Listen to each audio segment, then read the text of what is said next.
né, nós vamos falar um pouco sobre a confiança e asseguração, sobre a estratégia de sustentabilidade do ponto de vista da normativa aplicável do auditor em relação às informações em sustentabilidade.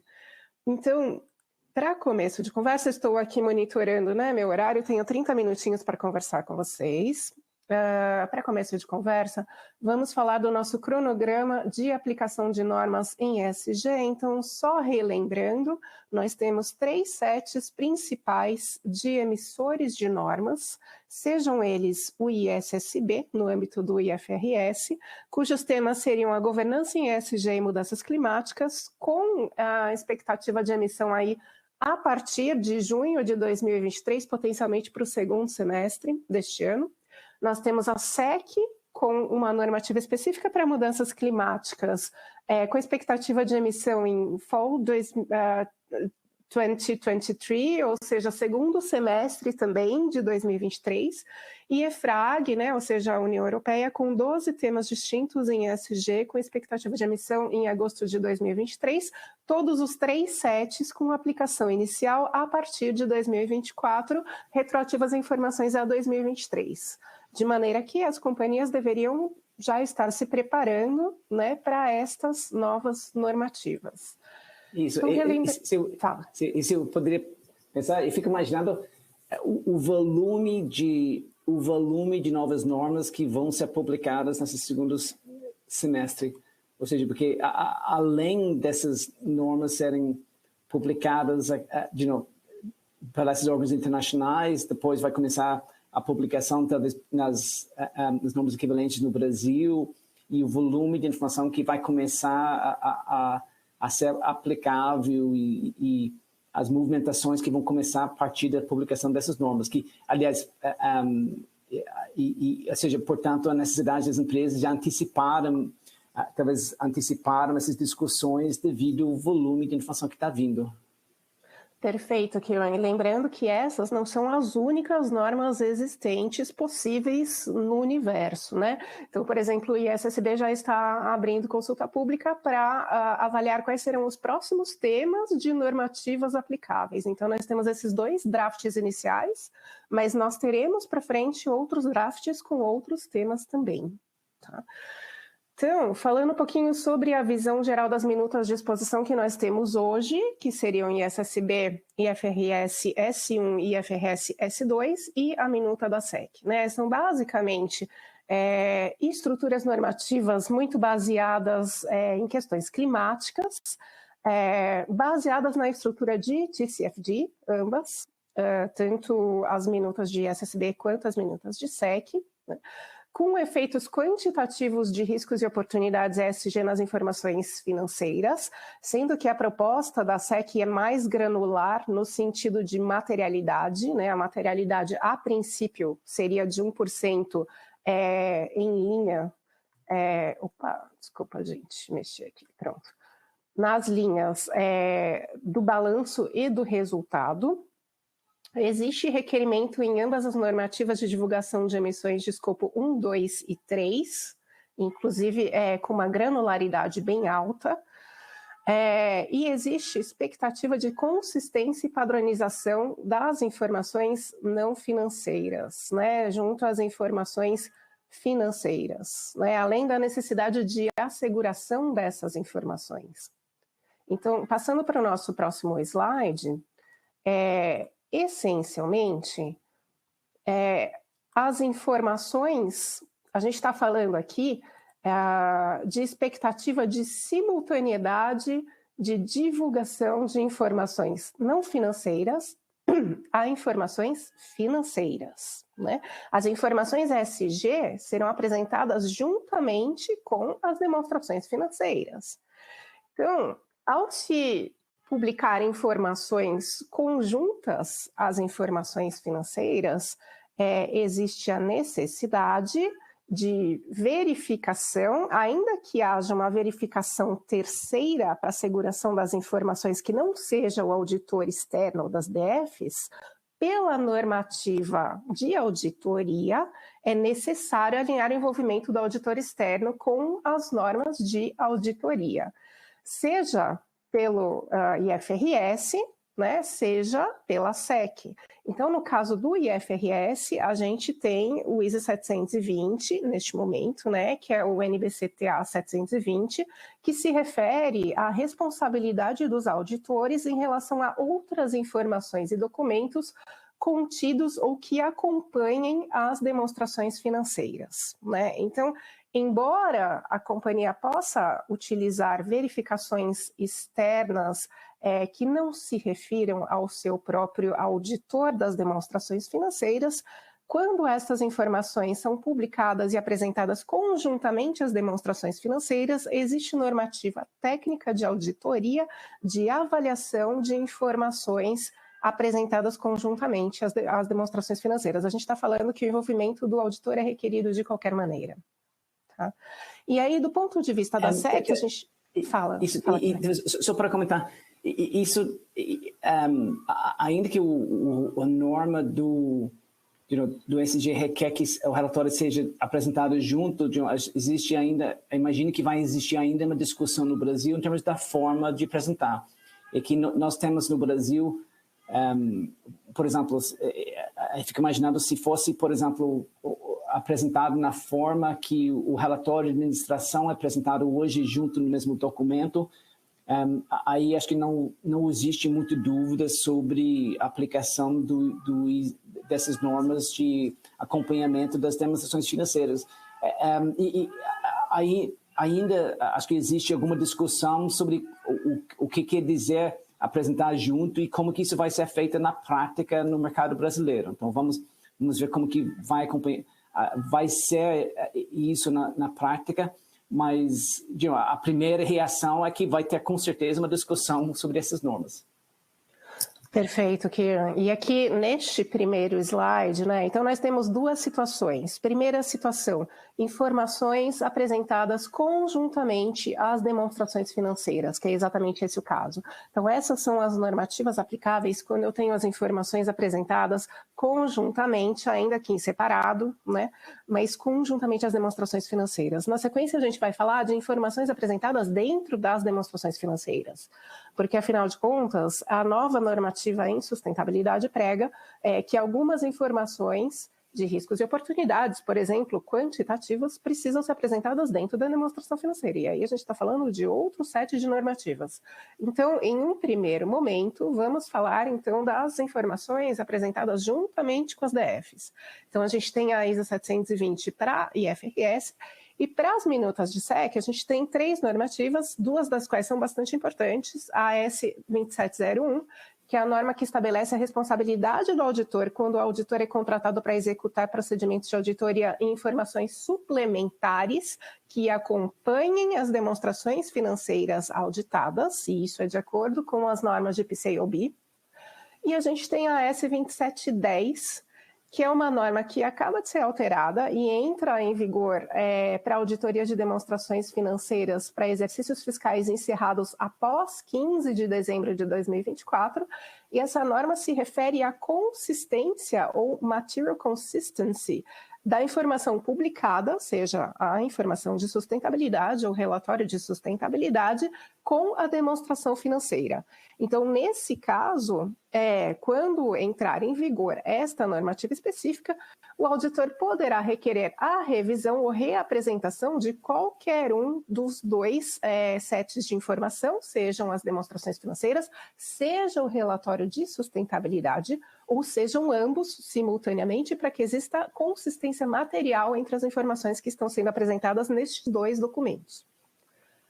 Então, passando para o nosso... Esse aqui é o caso de informações em separado apresentadas conjuntamente, certo? Então, precisa existir uma relação de coerência entre as informações apresentadas.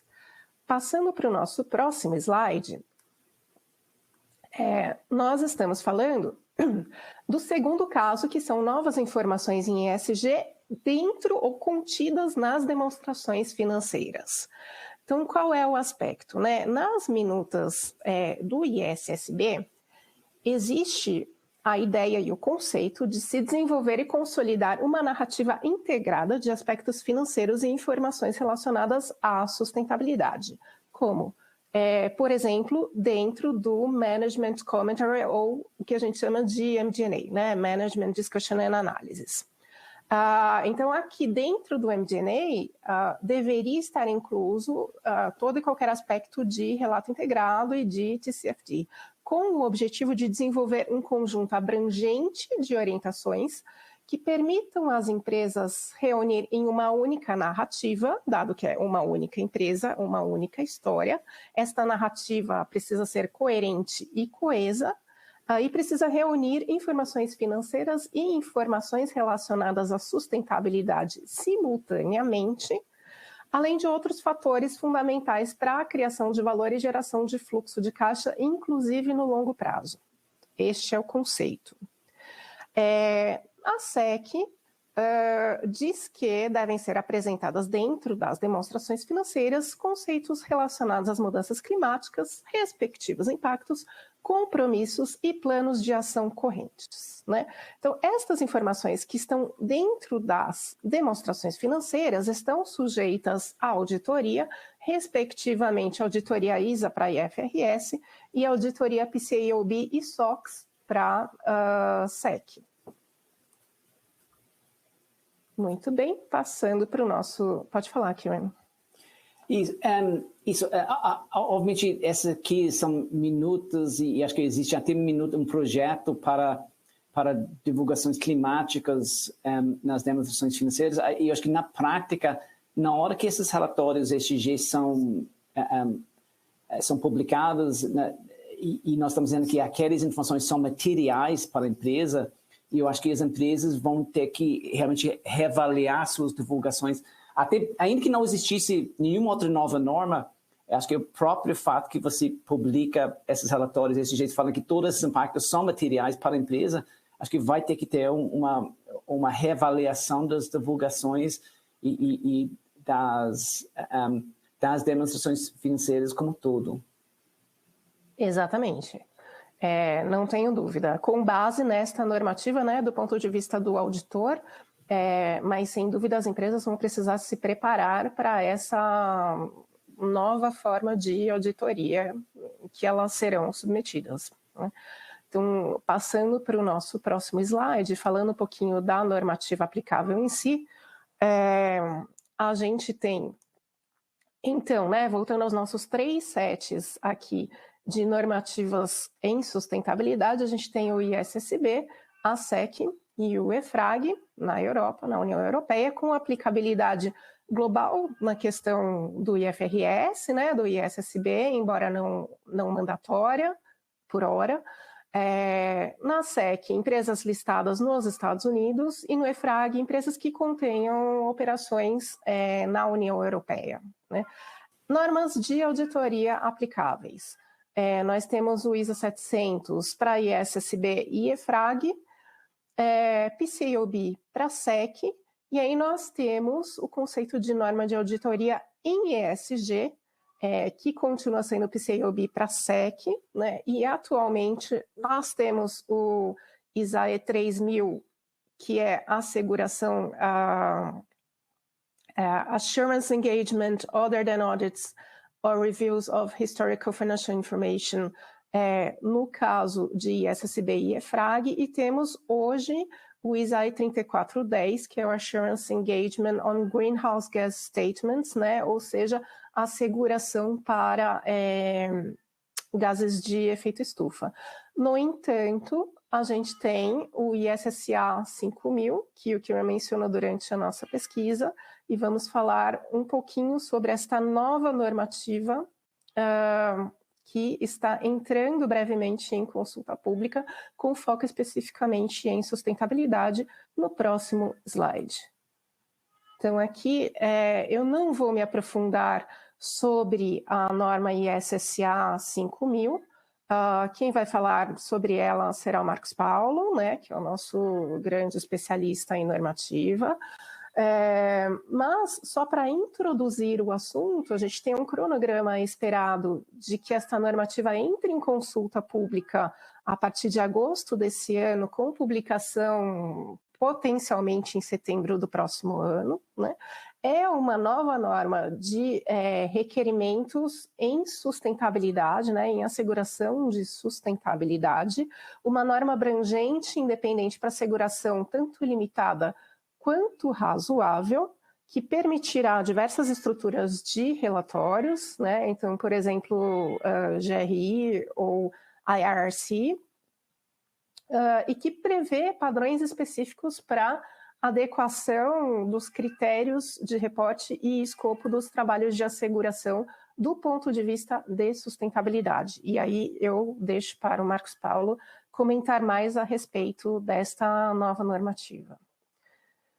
Então, passando para o nosso próximo slide, aqui a gente fala um pouquinho sobre como que as empresas deveriam estar se preparando para todo esse novo escopo de auditoria em relação aos aspectos de sustentabilidade. Então, em primeiro lugar, a empresa deveria definir a estratégia, né, de reporte, definindo os seus temas materiais junto a stakeholders, se preparando para esse tipo de asseguração, ou seja, é importante para a empresa entender o tipo de asseguração que ela será submetida, né, de forma a manter a qualidade do seu relatório de sustentabilidade e das suas informações em sustentabilidade. E é importante, inclusive, para as empresas que estiverem mais preparadas, manter uma asseguração voluntária nesse momento, para já ter essa experiência e essa vivência de asseguração, né? O nosso segundo passo, aqui, do ponto de vista da empresa, é avaliar a maturidade do seu processo de governança da informação, a qualidade dos dados que estão sendo reportados, né, e passar por este processo de seleção das informações reportadas, criando políticas de reporte, processos de controles internos e processos para fins de asseguração, lembrando que a governança da informação não financeira precisa ser equiparável ou equivalente à governança da informação financeira. Um terceiro passo é a atribuição de responsabilidade ou accountability dentro do modelo de governança definido. Então, quando a gente fala em atribuição de responsabilidade, a gente está falando de responsabilidade pela divulgação final das informações, incluindo aqui o papel do comitê de auditoria, a função da auditoria interna, as funções de negócios, né, das áreas de negócios, tanto em sustentabilidade quanto em finanças, e a relação entre essas áreas, né, quem que é responsável por que tipo de informação, os canais de comunicação e, em geral, como funciona o processo de responsabilidades e aprovações dentro das respectivas instâncias. Quer comentar, Kieran? Acho que talvez eu fiquei pensando aqui de todos esses passos, e talvez para mim um dos mais importantes é a definição de quais itens que você vai considerar como sendo material, porque a partir do momento que você fala que este tema é material para a minha empresa, aí eu acho que tem várias implicações, porque vai ser, além de você divulgar uma série de informações sobre isso, acho que se espera que que entre no relatório de administração, se espera que tenha alguma divulgação em termos de ações financeiras. Então, talvez o intuito dessas, de definir o que é relevante, porque você definindo o que é relevante ou não, acho que faz uma brutal diferença em termos de que suas obrigações futuras, divulgação. Então, acho que talvez esse primeiro passo para mim talvez é um dos mais importantes, inclusive para aquelas empresas que divulgam atualmente, porque se nesse novo modelo você afirma que isso é material, eu imagino que a expectativa, além de divulgações, é que você tem metas e que você começa a se divulgar, se comprometer com metas nesse aspecto. Então, ele realmente vai ser um foco e está chamando atenção para os usuários, investidores, que este tema é importante para acompanhar a sua empresa. Perfeito, Kieran. Eu vou aproveitar e responder aqui a pergunta da Denise Fernandes. As informações SG terão impacto financeiro ou apenas informativo nas demonstrações financeiras? Se tiver impacto financeiro, como se dará a mensuração no que tange aos temas S e G?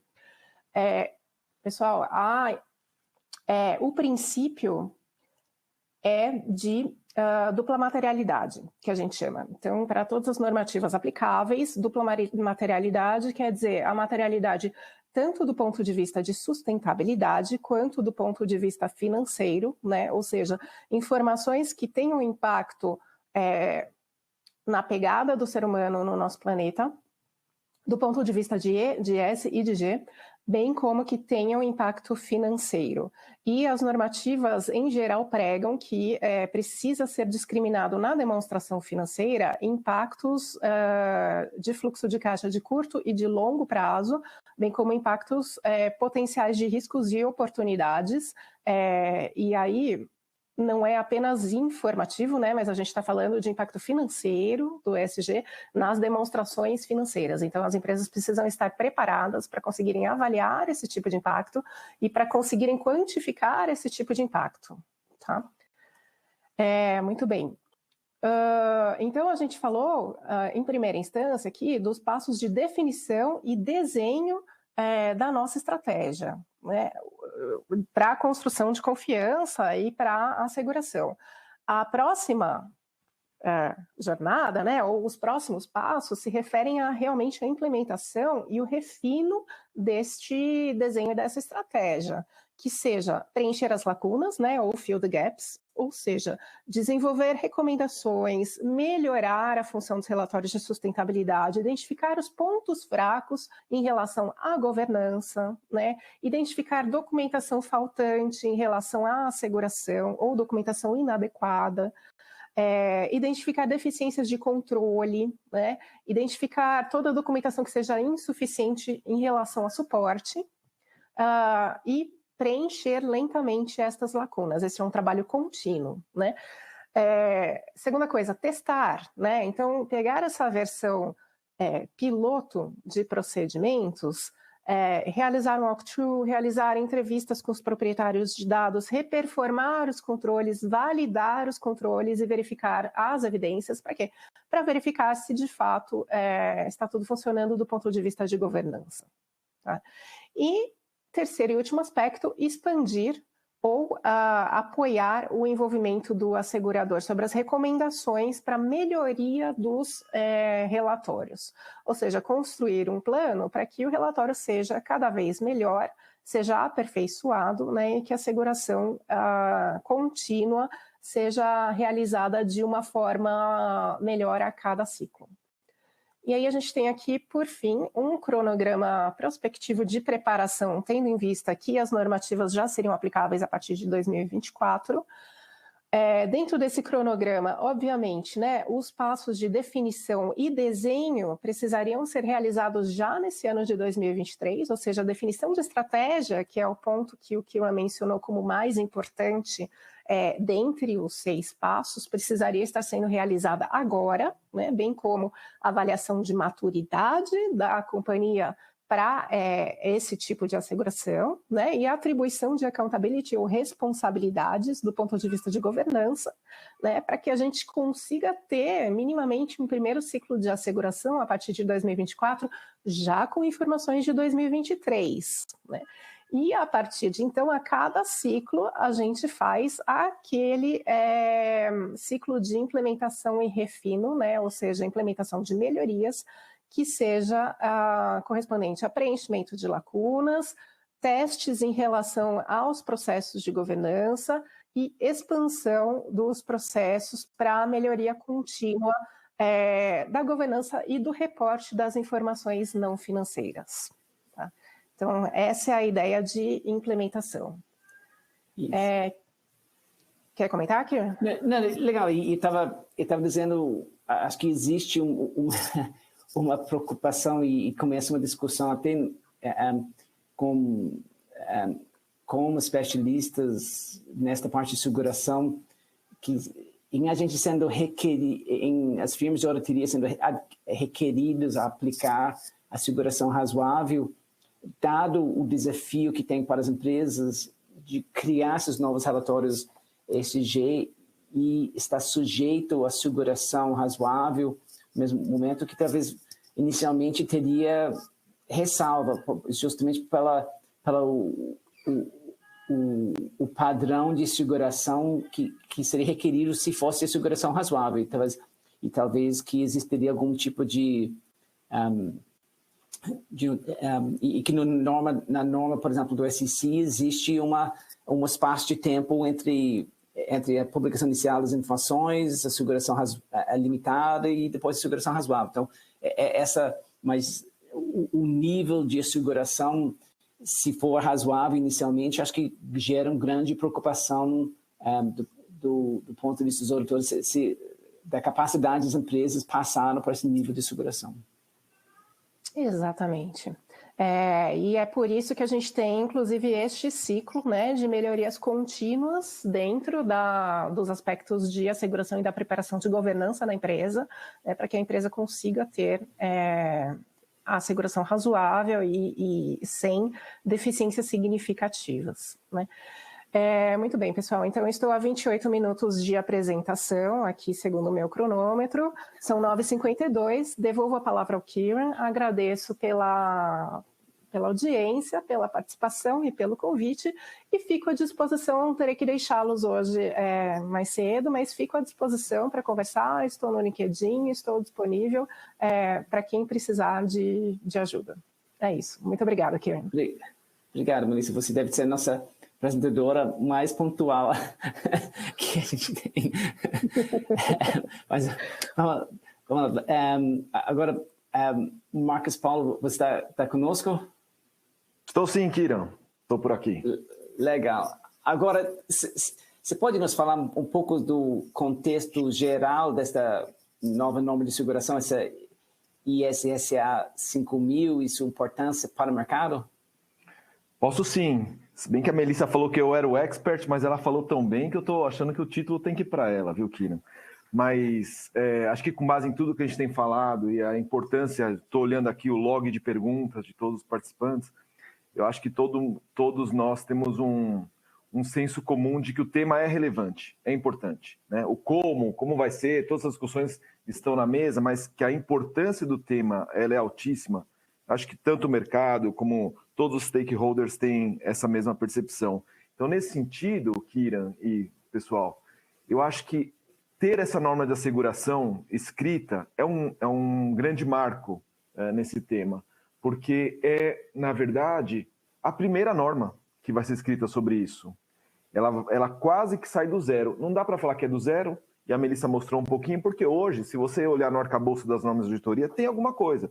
Tem a norma que fala das informações, a asseguração de informações que não são financeiras, né? O que a gente chama de NAI. Dá para se adaptar um pouco, né? É uma ideia, né? É uma auditoria, uma asseguração de itens que não são aqueles itens financeiros de uma demonstração financeira comum, né? Então, já tem ali um primeiro passo, mas ele não é muito específico quando a gente fala de sustentabilidade. E olha quantas discussões que a gente já teve aqui de, poxa, o que é material? Você já falou bastante, né, Kieran? O que é material, o que é não? Esse exercício que cada entidade vai fazer, às vezes alguns aspectos de sustentabilidade podem ser materiais para uma entidade e não para outra, né? Então, eu acho que ter agora uma norma que vai levar em consideração o que já existe, né? A própria essa norma de asseguração de dados não financeiros, tem a norma que fala da asseguração do greenhouse gas também, que está sendo usada também como parâmetro. Tem o IWSB tem um pacote de material prático para isso, então algumas coisas tem, mas acho que essa norma pela primeira vez vai juntar tudo isso e ter uma norma propriamente dito que vai servir para os auditores ou para os asseguradores garantir uma consistência, uma coisa mais detalhada, mais específica sobre o que eu tenho realmente que atentar quando eu estiver fazendo uma asseguração de dados de sustentabilidade. Então, acho que é uma coisa muito importante nesse sentido e tem sido colocado exatamente em resposta ao público em geral, né, que tem pedido isso, né, tanto do lado dos asseguradores, para ter certeza que todo mundo está na mesma página, fazendo um trabalho consistente, quanto o mercado que tem interesse nas informações, como eu falei, e entende que é uma boa prática não só essas informações serem divulgadas, mas que tem um terceiro assegurando a qualidade dessa informação, Kira. Legal. E você acha que o processo para a elaboração dessa norma está muito demorado? Assim, é uma boa pergunta. Normalmente uma boa resposta é depende, né? Que aí você não erra. Você fala, depende. Assim, eu acho que se a gente pensar na importância do tema, a gente sempre pode falar que sim, é um pouco demorado. Mas eu acho que, para ser muito sincero, talvez a grande discussão teve uma demora, talvez, de começar a colocar isso na mesa. Mas assumindo que isso foi para a mesa, e agora a gente está nesse processo do IWSB de ter uma minuta rápida para poder entrar em discussão, como vocês já comentaram muito bem, eu acho que está sendo até mais rápido do que o normal, Kiran, porque se você pega... Tem outros assuntos, né, de auditoria, de asseguração, que estão na mesa do IWSB. E, normalmente, entre o momento que alguma coisa entra e é decidido, ok, esse tema merece uma atenção, então a gente vai começar um projeto. Até a hora que ele é liberado, tem coisa que demora 5 anos, 4 anos, 6 anos, né? Até ter todo esse processo concluído, né? Esse especificamente da norma de asseguração de sustentabilidade, ele foi aprovado para entrar na mesa no final de 2021. Então, 2022 foi feito um trabalho grande desse levantamento, de compilação de uma série de exercícios, e eles estão correndo para divulgar para todos, começar os comentários. Eu acho que, salvo engano, a expectativa de colocar para o mercado começar a comentar era mais para o final do ano. E agora eles estão tentando apressar isso mais para o meio do ano, como a Melissa comentou, acho que tem algum slide, para que eles recebam os comentários, analisem e ter alguma coisa tentativamente concluída no final desse ano, para ter certeza que no ano que vem, como você colocou, isso seja divulgado. Então, assim, acho que eles estão correndo com o assunto, que não dá para falar, também não dá para ser uma coisa que comece do zero, como eu falei, que envolva tantos conceitos, né, e tão importante, e tem um tempo menor do que esse. Acho que está apropriado, eu diria, tá bom? Legal. E uma outra coisa, quais são os temas que você acredita que representam os maiores desafios para a criação dessa nova norma? Bom, é uma boa pergunta. Tudo é novo, assim, né? Então, vocês mesmos aqui até agora já falaram sobre vários assuntos importantes e que estão sendo considerados pelo grupo que está criando. Então, por exemplo, você falou muito do que é material, né? E aí você está num contexto eu tenho numa entidade vários assuntos relacionados à sustentabilidade, mas, de fato, quais deles são importantes, tem mérito para eu tratar com mais detalhe nas minhas informações e divulgações. Então, isso, pensando na norma de asseguração, bate um pouco com o escopo. Então, há muita discussão sobre qual é o escopo, né, o que deveria ser considerado quando o auditor ou o assegurador vai definir o escopo do trabalho nessa dimensão. Então, essa já é uma boa discussão. Vocês também já falaram bastante sobre o conceito de asseguração limitada versus razoável. E isso também está sendo discutido, Kiran, porque... E às vezes o mercado não entende muito isso. Tem gente que acha que a asseguração razoável parece pouco. É razoável.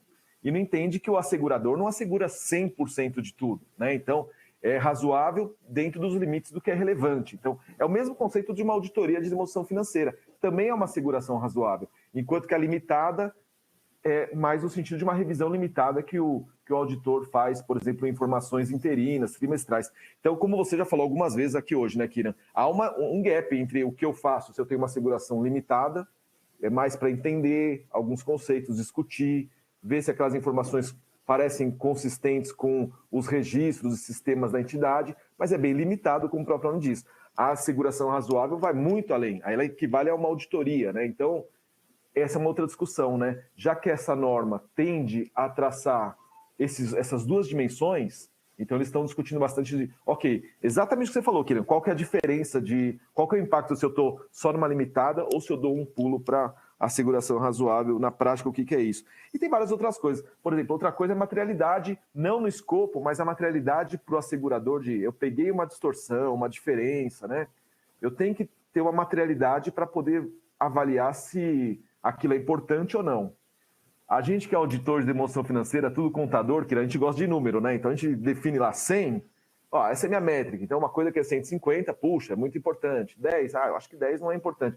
Agora, quando você vai para um campo de sustentabilidade, o buraco é mais embaixo, né? Então, tem muito que se considerar em aspectos qualitativos também, não só quantitativos. Então, o tema materialidade é outro tema que está lá na pauta e está sendo bastante discutido nessa norma. Então, tem alguns desafios aí. O que eles estão fazendo é considerar tudo que já existe, como eu falei. Então, já existe algumas coisas, então eles estão considerando essas normas já existentes e também estão mapeando cada uma das normas de auditoria e ver o que daquela norma pode ter um impacto maior ou menor na norma de asseguração e sustentabilidade, o que dá para copiar enquanto conceito. Então, por exemplo, na auditoria a gente tem a norma de materialidade. Como é que a gente usa isso adaptando dentro dessa norma da ISSA 5000? Então, isso está sendo... E tem várias coisas. Um último exemplo, assim, existe uma norma de auditoria de grupo, que eu estou fazendo auditoria de um grupo aqui, mas o grupo tem componentes no Paraguai, Uruguai, então tem toda uma norma que rege como o auditor que está olhando aqui o grupo interage com esses outros para formar sua opinião aqui no que é consolidado. Imagina a sustentabilidade, pode ter isso também, né? Eu posso ter uma entidade que ela tem vários componentes, por exemplo, no mundo, e ela está segurando uma coisa que, na verdade, bate em vários lugares diferentes. E eu não sei se o que está fazendo aqui no Brasil é exatamente está sendo seguido no Paraguai. Imagina que o Paraguai é importante nesse exemplo. Então, até a norma de auditoria de grupo pode ter alguma relevância quando eu estiver segurando dados de sustentabilidade se eu estou num grupo complexo de múltiplas localidades. Então, esse exercício não é um exercício muito fácil. Por isso que às vezes alguém fala assim, né? Poxa, mas ficaram 2022 inteiro só fazendo esse trabalho, mas é um trabalho exaustivo mesmo de mapeamento. Então, vários desafios aí, Kiran, para chegar num draft para a gente olhar, viu? Legal. E outra coisa, tipo, que a gente falou sobre o tempo que levou para chegar até onde que estamos e olhando para o futuro, considerando que essa norma de seguração, tem várias empresas pensando em já ter seus relatórios ESG para 2024 e que essa norma é para segurar aquelas informações e que já seja aplicável para os dados para o ano que vem. Você pode nos explicar o processo de treinamento dos profissionais para usar essas normas, quais são os principais desafios? E, aliás, e complementado até nesse momento, que será que preciso me preparar mentalmente? Porque eu fiquei até 11 da noite ontem fazendo, acho que era 5 treinamentos que a gente tem para fazer até o início de junho.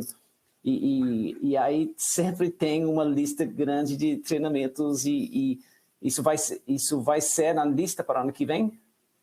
Vai ser a lista do ano que vem. Eu, pessoalmente, aí é a minha posição pessoal, eu não tenho certeza absoluta que já vai valer para 2024, porque a norma tende, pelo cronograma, a se liberar em 2024. Existe uma chance de falar, ó, vale a partir do ano seguinte, alguma coisa. Mas, assim, não importa muito, a gente tem que se preparar, porque na pior das hipóteses, ou melhor, dependendo de quem pense, né, já vai ser, se não é 2024, é 2025, é muito próximo.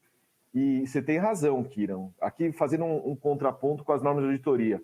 A gente já tem as normas estabelecidas, mas algumas têm tido algumas atualizações, né?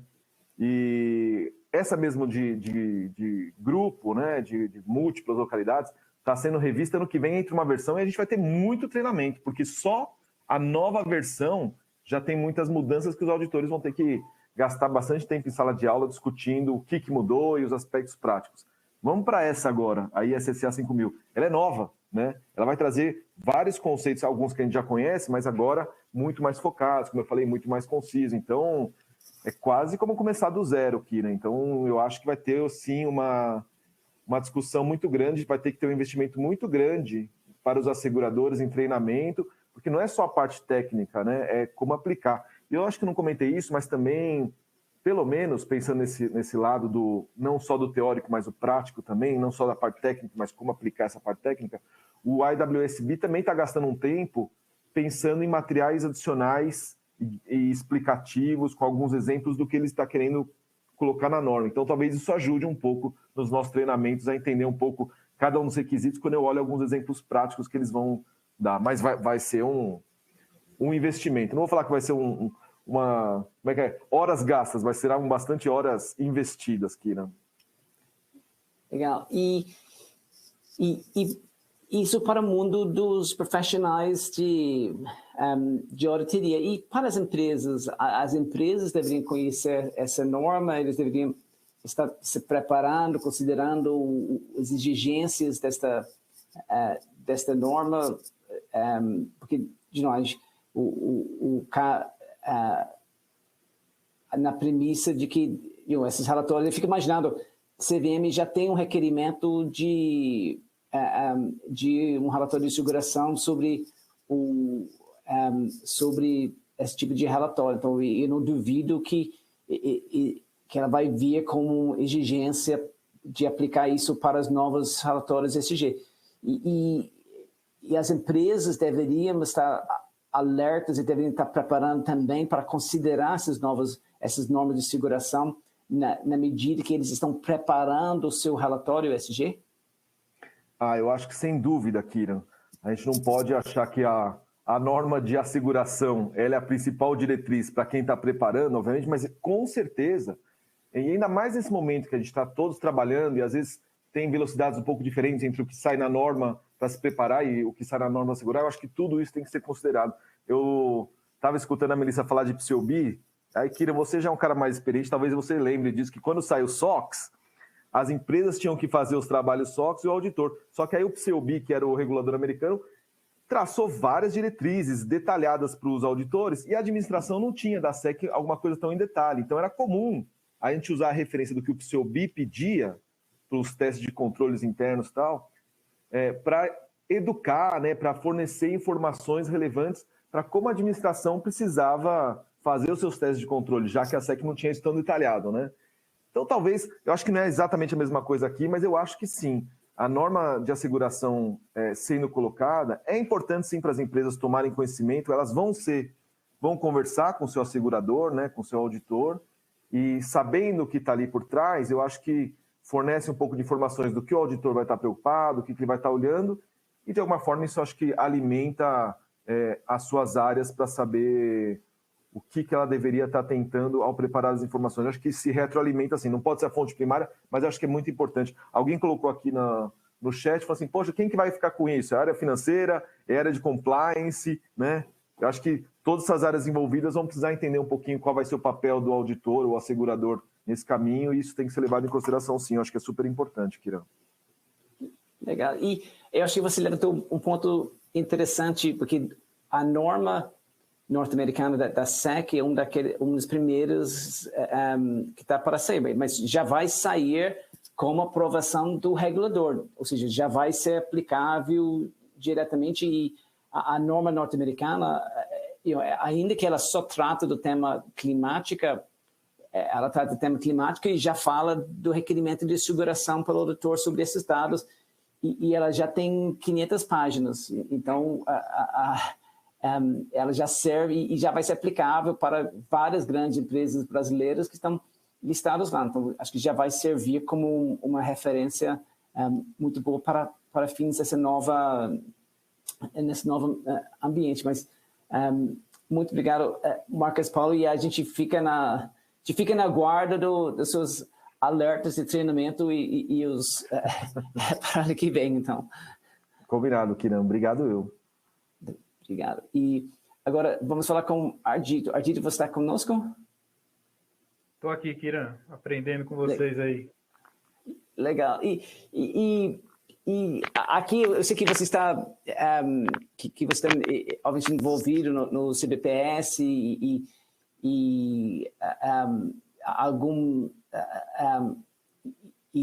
ainda acompanhando as normas do SCB lá fora e se preparando com o CBPS para publicar essas normas aqui no Brasil.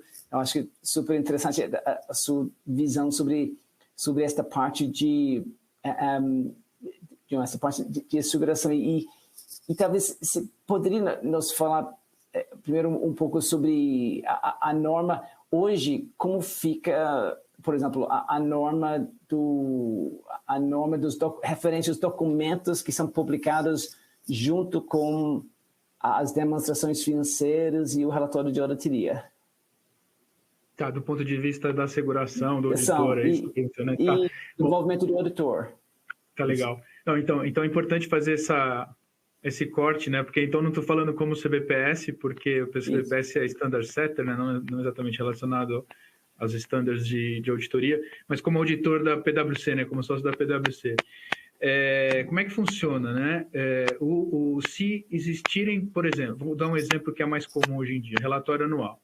Relatório anual da companhia sendo emitido em conjunto com as demonstrações financeiras, o auditor independente ele tem a obrigação de ler esse relatório para ver se existe alguma inconsistência entre o que está sendo apresentado no relatório de auditoria e nas demonstrações financeiras, ou se tem alguma coisa errada em conexão com aquilo que o auditor já conhece. Pois não. Desculpa te interromper, está dando um barulho, não sei se é no microfone quando está mexendo na sua camisa, mas está dando uma interferência quando você fala. Pior que eu estou segurando ele na mão, cara, não tô nem encostando. Então tá bom. Mas agora piorou, melhorou? Parou? Isso, agora parou. Eu estava aqui testando o meu, eu achei que estava no meu. Mas... É bem interessante porque sempre, toda vez que eu começo a falar nos webcasts daqui, ele dá algum barulho, vocês sempre me avisam, né? Mas dessa vez eu não estava nem com ele para baixo, né? Que normalmente ele fica encostando na camisa ou na mesa, mas enfim, vou começar de novo. Bom, então do ponto de vista de auditoria, né? O auditor ele é responsável por não só na hora de emitir os relatórios sobre as demonstrações financeiras, e aí em conexão com a emissão dos relatórios sobre as demonstrações financeiras, de ler documentos que são emitidos em conjunto com as demonstrações financeiras, por exemplo, o relatório anual. E por que ele faz isso? Porque ele tem que ver se existe alguma inconsistência entre aquilo que está apresentado no relatório anual ou nesses outros documentos que são apresentados em conjunto com as demonstrações financeiras, em conexão com aquilo que está nas demonstrações financeiras. Vou dar um exemplo. E aí, vendo já para o tema de ESG. Imagina que a companhia, na demonstração financeira, fechou lá a demonstração financeira sem nenhum impacto relevante relacionado a temas de mudanças climáticas. Porém, no relatório da administração está dizendo o seguinte, olha, em função da necessidade de adequação à regulamentação de um determinado país, em que é requerido um sistema de produção diferente, nós vamos descontinuar todo o nosso sistema produtivo aqui, vamos contratar um novo a partir do ano que vem. Se eu não tenho um reflexo disso nas demonstrações financeiras, por exemplo, no mínimo eu tenho que avaliar se a vida útil dos meus ativos imobilizados diminuíram, e se esse sendo o caso, pela norma de impairment, eu tenho que fazer um teste de impairment. Então, se não tenho nenhum tratamento consistente entre essas duas informações, eu tenho um problema como auditor das demonstrações financeiras. Mas o foco é qual? Né? É se tem impacto nas demonstrações financeiras e não impacto no relatório da administração e nem nos relatórios ESG, porque para fins de auditoria de demonstração financeira, eu não emito uma opinião sobre o relatório da administração. Então, se eu identifico o contrário, né? O relatório da administração tem uma informação que está errada em relação ao que está nas demonstrações financeiras ou em relação ao que eu conheço, aí tem todo um processo de documentação e comunicação com os órgãos de governança para que esses relatórios sejam corrigidos. Então, de forma geral, é mais ou menos assim que funciona, Kira. Não sei se deixei alguma coisa sem falar aqui, mas... Não, legal, ou seja... O microfone está melhor agora, né? Isso, não está fazendo mais barulho. Legal. Ou seja...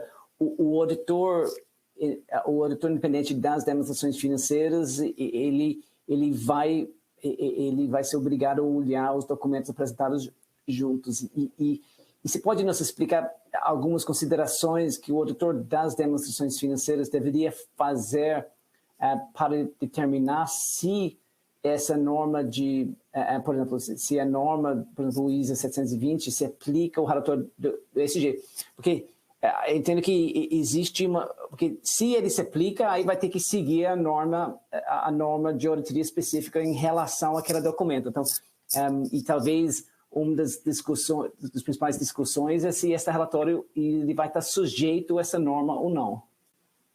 Então, o que a gente vê normalmente, aí tem o Maurício Colombari aqui que nos ajuda se estiver falando alguma coisa que não procede, porque ele faz os procedimentos, né, e emite os relatórios nessa área de asseguração, dos relatórios ESG. Mas o que a gente vê normalmente, historicamente, os relatórios ESG sendo emitidos posteriormente às demonstrações financeiras. Se eles forem emitidos junto com as demonstrações financeiras, assim como eu comentei sobre o relatório da administração, E a ISO 720 se aplica, né? Então, o auditor tem que avaliar também se o que está lá no relatório de ESG, e aí, usando o mesmo exemplo que eu dei, né, da mudança do parque industrial, né, redução de vida útil de ativo mobilizado, assessment de impairment e tudo mais. Então, isso tem que ser levado em consideração para ver se tem algum reflexo, inclusive no relatório da auditoria, na opinião sobre as demonstrações financeiras. Mesmo sendo emitido depois, a ISO 720 diz que, ainda que seja emitido depois, se tiver algum outro relatório, isso também deve ser sujeito à leitura dos auditores independentes, não especificamente para emitir uma opinião em cima do que está lá, mas simplesmente para manter esse mesmo procedimento, a consistência do procedimento, para identificar se existe alguma informação errada, que deve ser corrigida, ou alguma inconsistência com as demonstrações financeiras, quando for o caso. Aí, separadamente, se for o auditor contratado para emitir um relatório de asseguração, aí se aplicam as normas de asseguração, ou a norma de asseguração, ou a que vem por aí que está sendo emitida, que é um procedimento separado e diferente, né? Então, só para deixar claro, se a asseguração do relatório ESG fosse feito por um outro auditor, por exemplo, que não fosse o auditor das demonstrações financeiras, o auditor das demonstrações financeiras pode ter que aplicar esses procedimentos de auditoria do ISO 720 mesmo assim, ou seja, ele teria que ler aquelas informações mesmo assim. Isso aí, então você vai contratar 2 auditores para fazer trabalhos que vão ter um overlapping aí, né? Um custo adicional. Mas é isso mesmo. Pela norma de auditoria, o auditor de demonstração financeira é obrigado a aplicar a ISO 720. Ou seja, vai ser importante alinhar esses entendimento e expectativa do envolvimento como auditor externo, independentemente de qualquer coisa, okay? Parece que vai ser envolvido nessa discussão. Isso mesmo. Legal. E nesse caso, então, se o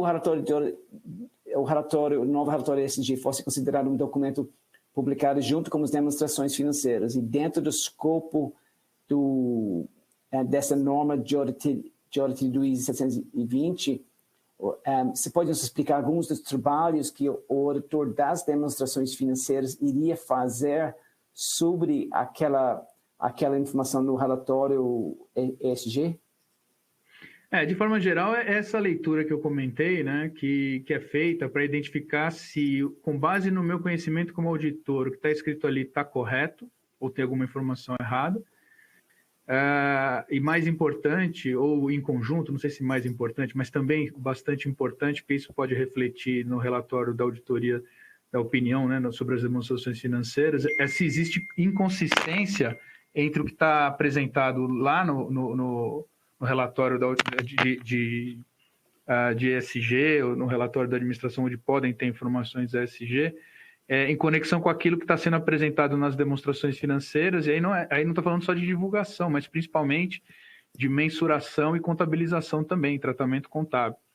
Então, vamos imaginar que, naquele exemplo que eu dei, né, a companhia está dizendo o seguinte no seu relatório do ESG, que está está renovando todo o seu parque industrial para adequar a uma demanda legal em algum país sobre produção relacionado com mudanças climáticas. Está dizendo que está fazendo isso a partir do ano que vem, e a gente sabe pela auditoria que não foi feita nenhuma análise mais específica, apenas uma análise, vamos dizer, superficial de a avaliação de redução de vida útil ou mesmo de teste de impairment específico.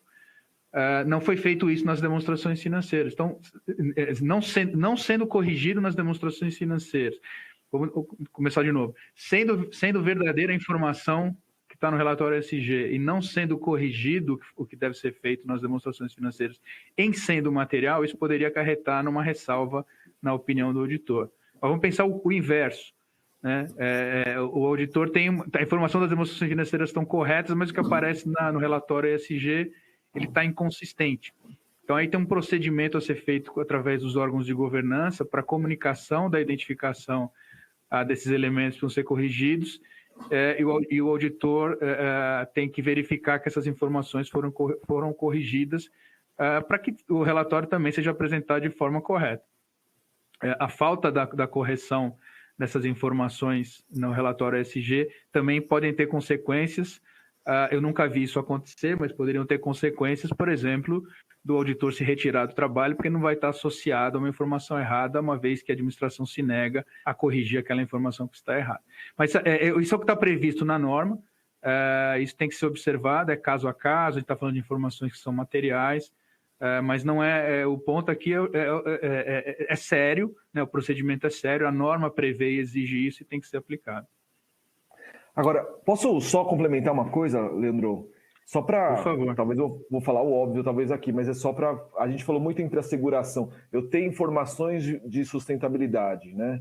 Eu tenho uma asseguração limitada, razoável, a gente cobriu isso. Isso que a gente está falando agora aqui é até menos do que isso, porque assim, quando a administração coloca informações ali, eu não estou assegurando nada sobre aquelas informações, mas elas são informações suplementares. Eu estou opinando, estou emitindo um relatório sobre as demonstrações financeiras, e fica muito claro, sobre o balanço, sobre a demonstração do fluxo de caixa, sobre as notas explicativas. Tudo bem, essa demonstração financeira que está coberta no relatório do auditor. Mas, junto com essas demonstrações financeiras, tem outras informações. Então, é exatamente o que o Leandro está falando. Eu tenho que, como auditor, e essa norma fala, eu leio para ver se materialmente está consistente com o que eu vi na auditoria daquele set de demonstrações financeiras, né? Então é menos do que mas em nenhum momento eu estou emitindo um relatório sobre aquelas informações. Isso fica claro até no relatório do auditor, né, auditor? Não, exatamente. E por isso que eu falei, se for contratado para fazer uma asseguração, aí tem que aplicar a norma de asseguração, ou essa norma que vem por aí, que é o procedimento que geralmente o Maurício Colombari faz com o time dele, né? É outro tipo de serviço, mas ainda assim, né, o auditor precisa fazer procedimentos específicos para assegurar a consistência. Né? Aliás, estou aqui pensando, Marcos falou, imagino que a gente vai ter que fazer treinamento adicional sobre isso também, né? Sobre esses potenciais impactos nos próprias demonstrações financeiras desses desses relatórios ESG, ou seja, ainda considerando, vai ter que até rever as implicações também pelo menos não atualizado o treinamento da norma de auditoria das demonstrações financeiras, implicações do relatório ESG também. Leandro, você pode nos falar um pouco sobre os potenciais impactos, alterações nas demonstrações financeiras devido às informações ESG e talvez um pouco do projeto do FRS sobre os impactos climáticos nas DFs e se todas essas novas informações que entram nas DFs teriam que ser auditados? Bom, vamos lá. Se está na demonstração financeira, é objeto da auditoria. E aí o auditor, o procedimento normal, faz um risk assessment, identifica as áreas de maior risco, tem o tema de materialidade, mas estando lá está sujeito aos procedimentos de auditoria e vai depender caso a caso de quanto isso é material e qual é o risco associado para o auditor estabelecer os procedimentos de resposta aos riscos de auditoria. Hoje, né, como a gente vê, e aí o foco principal que eu acompanho é o ISSB.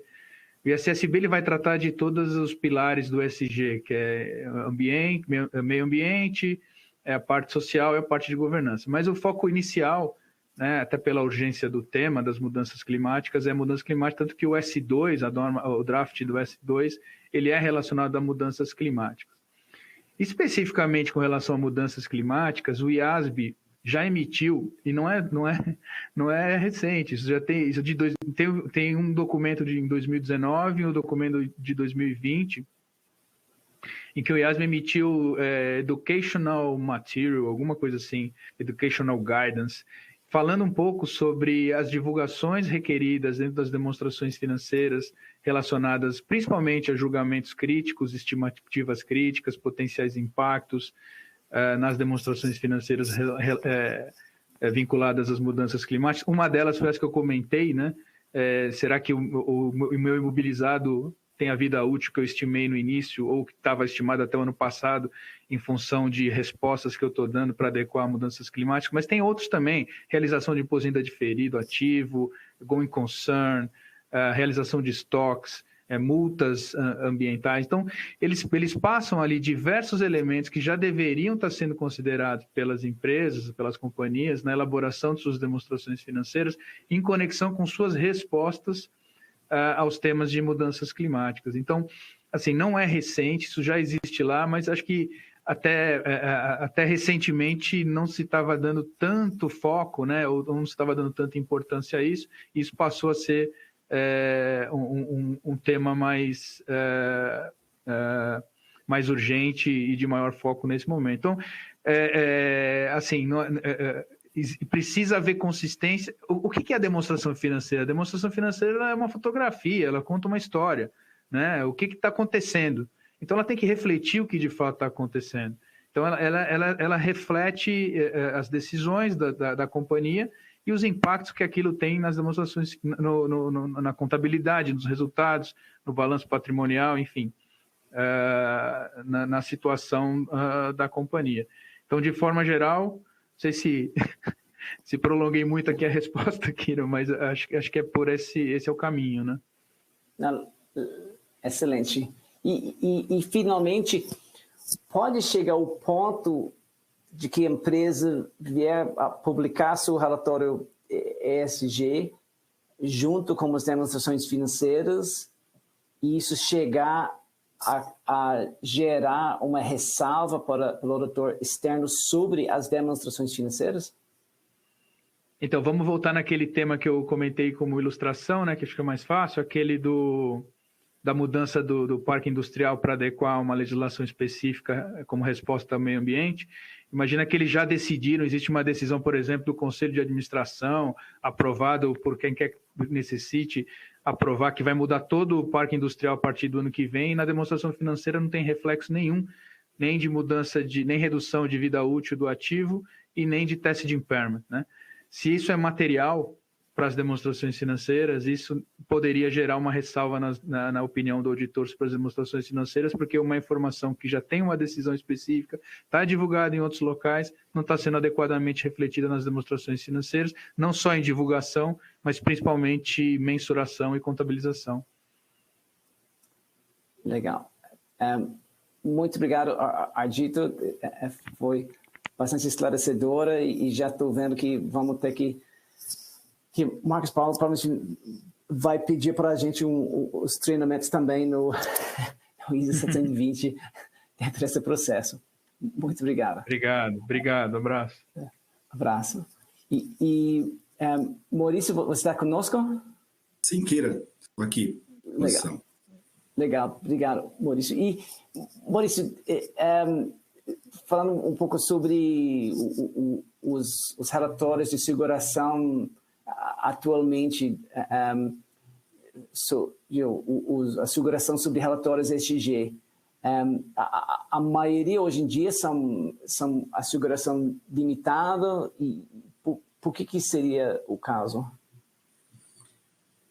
Assim, Kira, na minha opinião, e sem querer generalizar, né, um comentário somente pela experiência que a gente percebe, a maioria das empresas ainda está numa fase de desenvolvimento de controles, práticas e políticas, né, para compilação, obtenção e compilação desses indicadores socioambientais, e que, na maioria dos casos, ainda esses controles eles não têm a mesma maturidade ainda que os controles relacionados às demonstrações financeiras, que já estão sendo produzidos há muito mais tempo, né? Então, acho que é muito mais nesse sentido, já que a asseguração razoável ela parte do pressuposto que o auditor tem que fazer todo o entendimento dos controles internos relacionados a essas informações. Eu acho que isso vai ser um processo natural, e com o tempo essas assegurações limitadas podem acabar migrando para assegurações razoáveis, como demorou muito tempo para isso acontecer na Europa, e ainda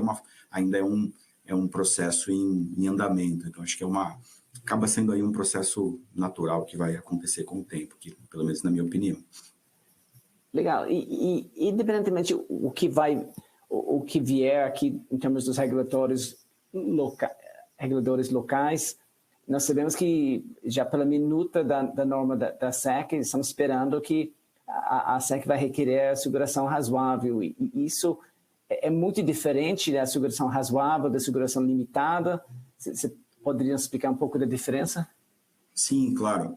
No caso específico da SEC, nós estamos falando de mudanças climáticas, né, uma norma específica para mudanças climáticas, e especificamente nesse caso da asseguração, nós estamos falando do inventário de emissões de gases do efeito estufa. Né? Então, é um jogo de informações específicas. Obviamente, a SEC tem todo pelo menos na proposta, os requerimentos são bem granulares do que é esperado em relação a essas informações das emissões. Então, acho que o que muda efetivamente é se, de fato, essas informações elas estão preparadas de uma forma que existam por trás, né? Políticas, procedimentos, controles internos, uma governança dessas informações, porque o nível de procedimentos que o auditor independente vai fazer acaba sendo maior, inclusive passa por toda a questão, enfim, de sistemas, né, todos os procedimentos que nós fazemos normalmente em referentes aos controles gerais de tecnologia e informação, os famosos ITGCs, né, e que hoje muitas vezes a gente não olha isso, a gente olha diretamente, né, os auditores independentes. Como nós estamos fazendo a asseguração limitada, pode ter uma abordagem um pouco mais substantiva, já que a norma não requer todo esse entendimento enfim, de sistemas, controles, procedimentos e tal. Então, acho que isso que vai mudar, né? Então, eventualmente, se tiver algum problema importante de controles internos, ainda que o dado lá na frente é um dado que foi ajustado e que é confiável, isso pode ter algum impacto no relatório do auditor, né? Mas importante destacar, até mesmo em linha com a minha primeira resposta, a própria SEC, né, pelo menos na minuta, demonstra esse entendimento, já que isso é feito, pelo menos na minuta, de forma gradual, ou seja, num primeiro momento a informação não seria assegurada, depois a informação passaria por uma asseguração limitada, até chegar no nível de asseguração razoável. Então, isso também dá um pouco desse contexto de jornada que eu comentei. Então, pelo menos na minuta é positivo que a SEC tenha adotado essa abordagem. Agora resta saber como isso ficaria na norma final, que aí, como a Melissa falou, deve ser publicada aí nos próximos meses. Legal. E a qualidade da informação suporte precisa ser muito melhor para a asseguração razoável e pode nos dar exemplos, por exemplo, em termos de deveria ser considerar todas as informações disponíveis, medir formas diferentes para verificar os dados, e ter uma visão holística, e talvez, e com isso a gente viu que na pesquisa inicial que isso se espera que isso daria maior confiança para os usuários da qualidade da informação. Isso seria correto? Como que seria esta parte da qualidade da informação? Eu acho assim, Kira. Agora eu vou falar específico, até como você pediu um exemplo, e nós estamos falando da norma da SEC, isso poderia ser aplicável para qualquer área do relatório, caso a gente fosse para uma asseguração razoável de um relatório de sustentabilidade como um todo. Mas quando eu falo especificamente do inventário de emissões de gases de efeito estufa, nós temos aquela discussão dos 3 escopos, né? Ou seja, o escopo 1 das emissões diretas, o escopo 2 relacionado mais ao uso de aquisição de energia e o escopo 3, que são aquelas emissões indiretas upstream e downstream. E lá, na norma da SEC, ele fala, inclusive, desse escopo 3, né? Então, hoje a gente percebe que o escopo 3 é aquele escopo que tem um maior nível de complexidade para a maior parte das organizações, e a gente percebe, inclusive, que as companhias, enfim, têm aprimorado os seus inventários de emissões, incorporado novas fontes de emissões, né, tendo mais confiança em relação a essas informações de emissões quando você olha a cadeia como um todo, né? Então, ainda quando você pega um relatório de determinado ano e você vê essa evolução ano após ano, você percebe que esse inventário vai ficando cada vez mais completo, né? Então, numa asseguração razoável, a minha pergunta fica qual seria o papel do auditor em relação a um escopo 3 que ainda pode não estar completo, né? Será que ele consegue fazer uma asseguração razoável de uma informação que ainda vem evoluindo? Enfim, então acho que essa é a minha principal preocupação e entender também, né, como que vai ser a minuta da SEC para que a gente possa, em conjunto com as empresas, desenvolver uma abordagem que permita, né, essa asseguração, obviamente lá na frente, né, considerando aí o cronograma, os prazos e tal, mas o exemplo mais que vem à minha cabeça de um desafio para as companhias seria, de fato, a determinação das emissões no escopo 3, upstream, downstream, que acaba sendo um exercício super complexo, especialmente para aquelas companhias que estão mais no fim da cadeia de valor. Né? Legal. E pode ser que teríamos mais ressalvas caso fosse solicitado a emissão de relatórios de segurança razoável aqui no Brasil, por exemplo? Assim, né? Se nós considerarmos o nível de procedimentos que o auditor precisa fazer e também, né, levando em consideração o atual nível de maturidade das empresas, é natural que isso poderia acontecer, tanto é que a maioria das empresas reconhecem, né, que esse processo ainda, as empresas não estão prontas e, consequentemente, isso poderia gerar essas ressalvas. Mas, ao mesmo tempo, a gente percebe que para essas empresas que vão estar sujeitas a essas normas, a gente já percebe que as empresas começam a se movimentar exatamente para se preparar, né, para esse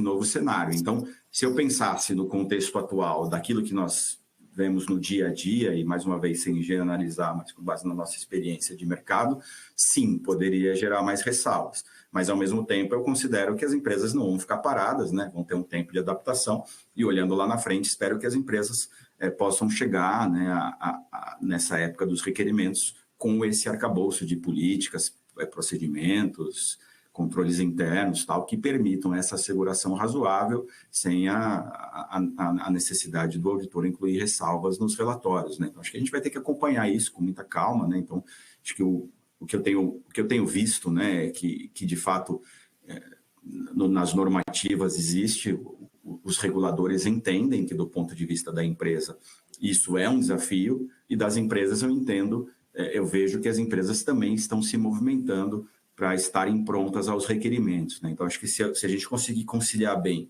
o requerimento regulatório dentro de um cronograma aceitável e as empresas se preparando adequadamente, a gente consegue chegar lá na frente vamos dizer assim, com um contexto que permita essa asseguração razoável. E pensando aqui na questão de asseguração razoável, o que você acha que poderia ser os desafios para as empresas para que eles evitem potencial problemas na aplicação desse tipo de asseguração?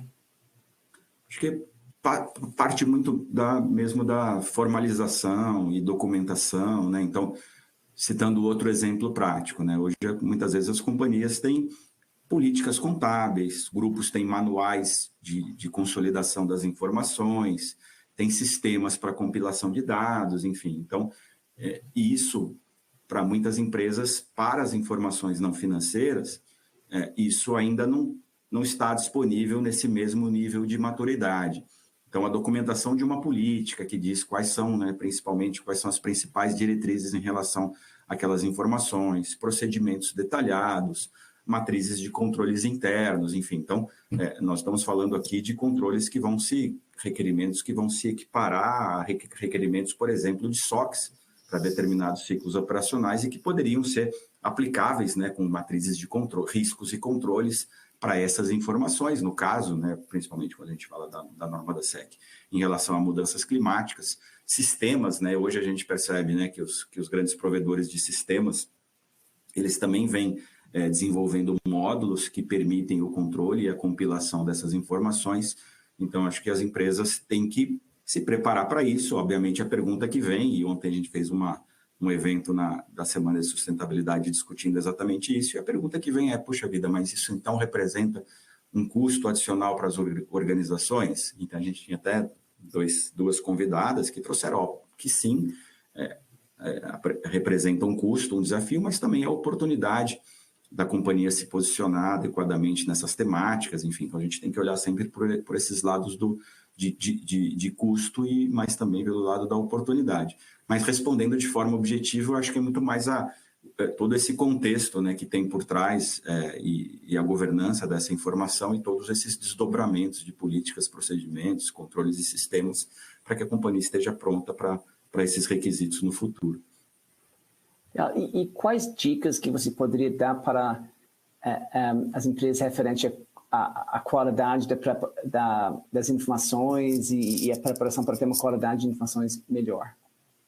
Acho que na apresentação da Melissa, né, ela apresentou uma visão, acho que é bem interessante em relação a como as empresas devem se preparar, e eu acho que é de fato se organizar efetivamente como um projeto, né, e um projeto multidisciplinar no qual a companhia tenha uma visão muito clara de qual que é o estágio da companhia hoje, né, e aí por meio, enfim, de um diagnóstico, existe uma série de procedimentos que podem ser feitos para determinar qual que é o estágio de desenvolvimento da companhia, e aí, vamos dizer, como isso conversa com aquele estágio desejado, né, lá na frente, e aí esperando, de fato, o cronograma final de implementação dessas normas, né? Então, quando você sabe exatamente qual que é o seu estágio de desenvolvimento e onde você precisa chegar, e, de fato, construir planos de ação que levem em consideração esses aspectos que eu comentei, referente, enfim, mais uma vez, né, não querendo ser repetitivo, mas políticas, procedimentos, controles, sistemas, e aí fazer um processo de adequação, começando o mais rápido possível e envolvendo, acho que aí um comentário que para mim é muito importante, envolvendo uma equipe multidisciplinar, que considere, enfim, equipe de riscos corporativos, controladoria, obviamente sustentabilidade, IT, então é uma equipe multidisciplinar que deve fazer parte desse grupo para que possa trabalhar para que esse objetivo seja alcançado lá na frente. Legal, muito obrigado, Maurício. Vamos ver as perguntas que estão vindo aqui de nossos participantes aqui no webcast de hoje. Então, nós estamos começando aqui pelo final, a Andresa Carvalho perguntando: o monitor externo poderia também prestar serviço de consultoria, DSG, e depois auditar o relatório? Obviamente, o auditor externo emitindo o relatório tem que ser independente. Dentro desse conceito, tem uma série de restrições nos serviços de implementação dos controles, mas existem serviços que poderiam ser prestados e aí talvez aqueles que vêm à cabeça é a questão do diagnóstico, tipo, que é o primeiro passo, mas de qualquer forma, eu diria que dentro do processo de implementação de novos processos e sistemas ESG, acho que seria importante ter o auditor envolvido de qualquer forma. Aí existem vários conceitos alguém tem que alinhar com o auditor, mas existe o conceito de asseguração do passo a passo no processo, a verificar que a implementação está sendo adequada para evitar surpresas lá no futuro.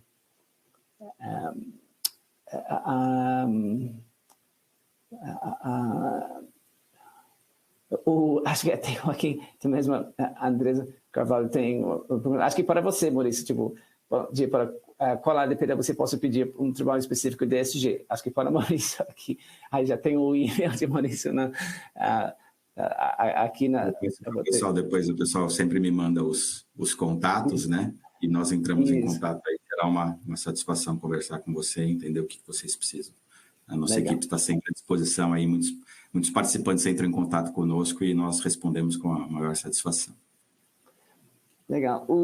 E aí tenho aqui um comentário de Dennis Roman perguntando, pensando do ponto de vista principológico, um documento como formulário de referência também não deveria demandar asseguração? Temos diversas informações ESG no relatório de informações chaves com parte desses riscos. Excelente ponto. Tem até algumas empresas que pedem para a asseguração de certas informações no formulário de referência não é requerida pelo regulador para a CVM e, portanto, a grande maioria das empresas não tem asseguração do formulário de referência. E talvez uma outra coisa que eu achei interessante, que nós discutimos bastante aqui, informações publicadas juntos com as demonstrações financeiras. No Brasil, o formulário de referência ele tem um prazo diferente das demonstrações financeiras e normalmente não é considerado um documento junto com as demonstrações financeiras. Então, normalmente, o auditor não tem muito envolvimento com o formulário de referência, que é uma publicação que vem depois que ele emite seu relatório e é um documento, ou seja, portanto, não é vinculado com as demonstrações financeiras. Se eu puder só fazer um comentário, aproveitar e mandar um abraço para o Denis, hoje mandou um artigo no LinkedIn, obrigado aí, Denis, por estar sempre junto com a gente aí. E acho que um detalhe importante, viu, Denis, é que as informações lá da CVM ainda elas estão com aquele formato pratique ou explique, né? Então, eventualmente, a companhia ainda pode estar, inclusive, numa fase, né, de desenvolvimento daquelas informações e, eventualmente, ainda as informações podem não estar disponíveis, né? E, muitas vezes, as companhias também procuram... Esse é um requerimento novo a partir desse ano, né? Muitas vezes a CVM pede para a companhia indicar onde que essas informações estão sendo divulgadas na sua completude, né? Então, acaba, de alguma forma, tendo uma conexão entre as informações que estão dentro do formulário de referência e aquilo que vem sendo divulgado nos relatórios de sustentabilidade, lembrando apenas que a CVM ela tem um requerimento para que os relatórios, apenas o que tiver a denominação de relato integrado, seja assegurado, né? Então, a gente tem, de fato, aqui ainda no Brasil, essas, vamos dizer assim, esses requerimentos de asseguração, eles estão em desenvolvimento. Mas obrigado, Denis, por estar sempre com a gente aí. Um abraço aí para você. Legal. E aí tem aqui do José Rezende, nossa colega José Rezende, perguntando sobre se aplicar os mesmos procedimentos para análise do relatório de administração, certo? Imagino que está perguntando aqui sobre o relatório ESG estando publicado junto com as demonstrações financeiras e está sendo sujeito à norma de auditoria do ISO 720, o auditor externo das demonstrações financeiras tem que aplicar os mesmos procedimentos sobre o relatório ESG que ele se aplica atualmente sobre o relatório de administração. Isso, entendo que está certo. José, é isso mesmo. Que, atualmente, o relatório de administração no formulário da CVM está publicado junto com os DFs e se considera que ele está, portanto, sujeito à norma do ISO 720.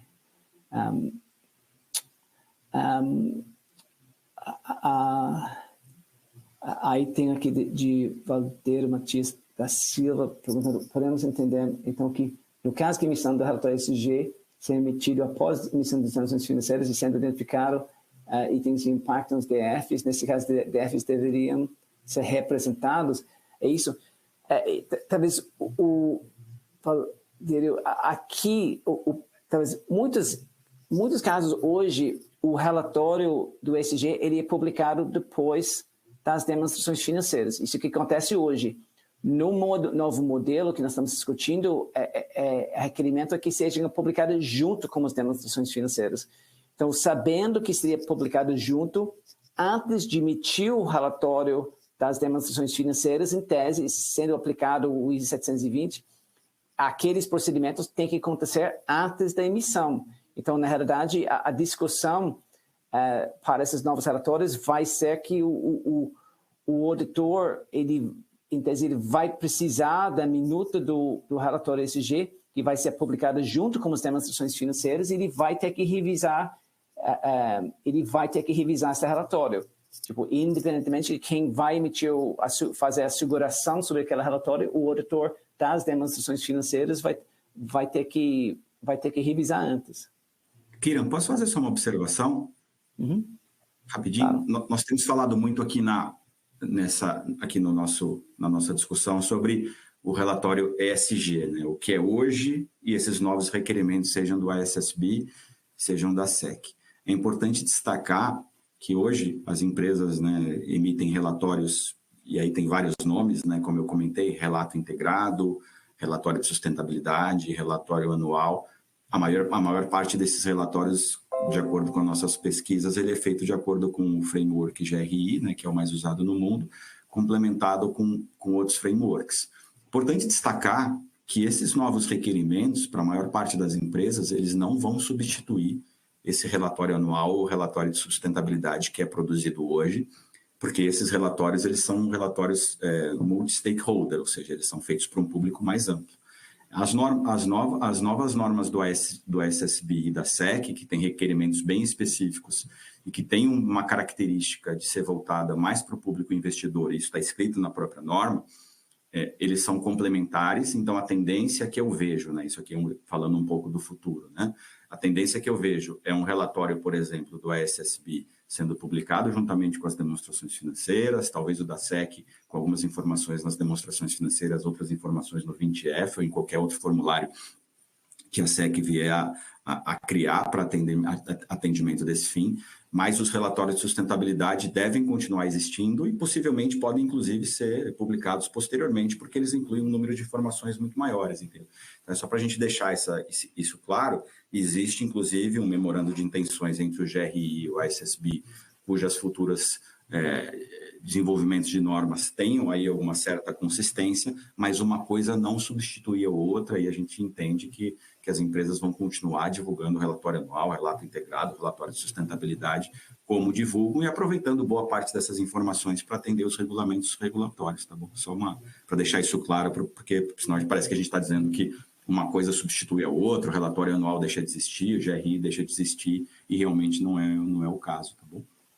Legal, excelente. E tem uma pergunta aqui de Maurício Rodrigues Chagas, que eu achei bastante interessante. Pensando nessa questão do aumento de custos para as companhias, se adequaram as oportunidades, será que os investidores consideram essa questão como fundamental para o investimento? Talvez então, entendo que o ponto aqui é que toda essa discussão do ESG era a origem disso é que é considerado informação importante para os investidores e para os usuários das demonstrações financeiras. As empresas hoje, eu diria que a maioria deles tem missões vinculadas com temas ESG e tem vários projetos nessa área e que são as formas das informações ESG, a forma de divulgação são as mais variadas, e a questão era para padronizar as informações que estão vindo e ter a asseguração sobre essas informações, mas isso vai gerar um aumento de custos, mas a origem disso é demanda do mercado para informações de qualidade sobre ESG. Então, acho que isso... mas acho que para as empresas, eles ficam sujeitos a as demandas do mercado sobre informações de qualidade. Tem uma outra pergunta aqui de Maria Carolina Souza, perguntando para as empresas de grande porte que não publicam balanço, o relatório vai ser obrigatório também. Então, essa aqui depende do regulador local, porque a aplicação de seguração, por exemplo, no caso das empresas listadas, vai ser a CVM, das empresas de grande porte seria o CFC. Então, da mesma forma que o CFC, por exemplo, aprovou todas as normas que foram emitidas pelo CPC, se, por exemplo, o CFC entende que as empresas de grande porte, da mesma forma que tiveram que aplicar todas as normas do CPC, que são equivalentes às normas de FRS, pode ser que o CFC vai exigir que as empresas de grande porte também têm que aplicar, ter a asseguração, publicar um relatório ESG. Então, eu acho que o CFC está acompanhando os trabalhos do CBPS, que é a entidade que vai emitir as normas, com bastante interesse. Então, essa a ser definido aqui, mas... pode o CFC tem dois membros do CBPS, são indicados pelo CFC. Então, eles participam do board, né? Eles participam do CBPS.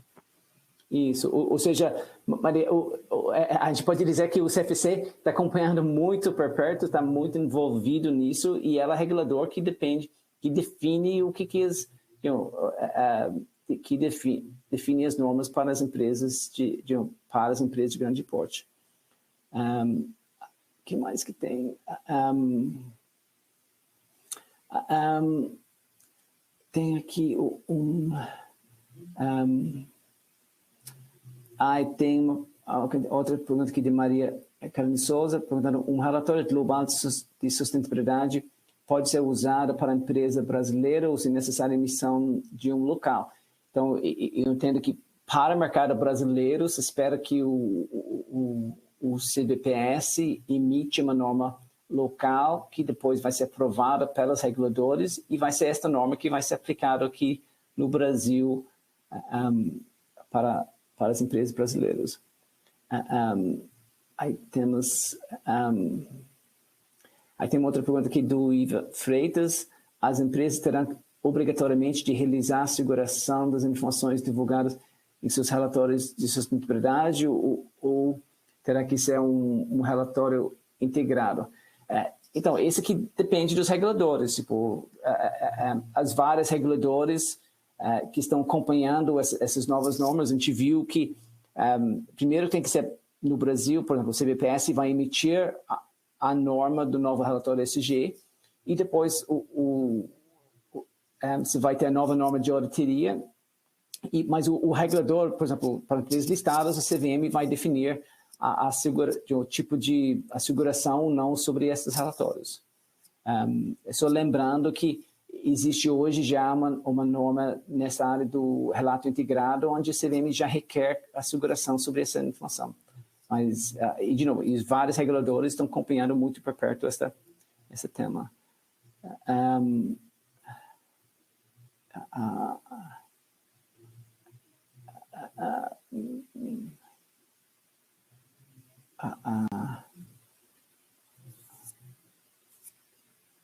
Aí temos outra aqui,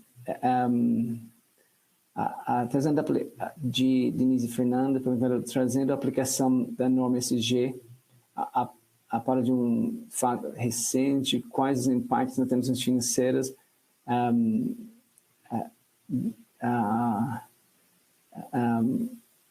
Você já está trazendo a discussão, ou seja, para o impacto nas termos financeiras, por exemplo, da Liga do Real Madrid, das empresas patrocinadoras, do jogador Vinícius Júnior, com os atos de racismo, como em questões como está sendo asseguradas as termos financeiras.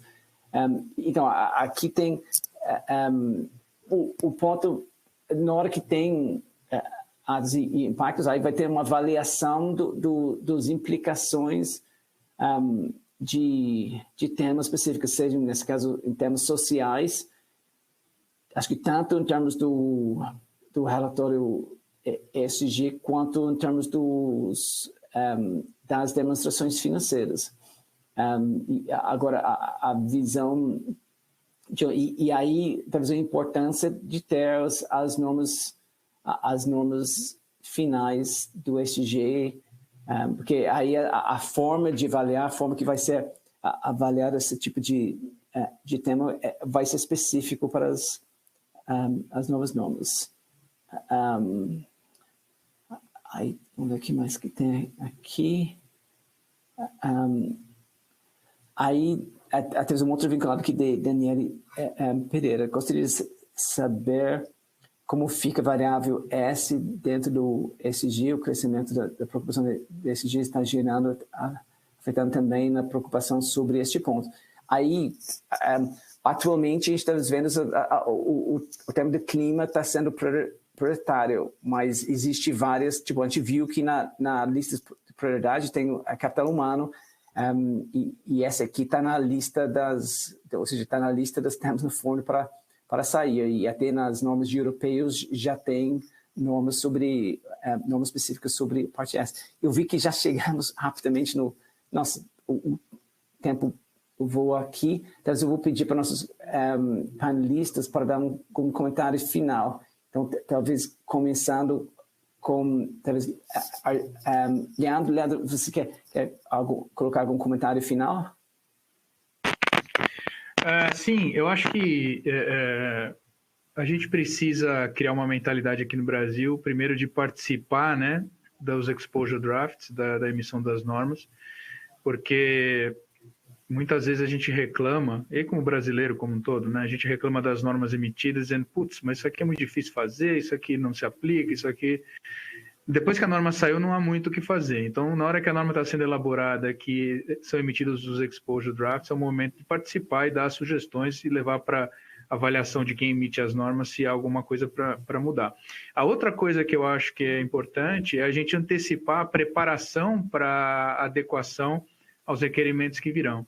A gente normalmente também, como Brasil, hoje é dia de entregar imposto de renda, né, Kira? Você não entregou o seu ainda.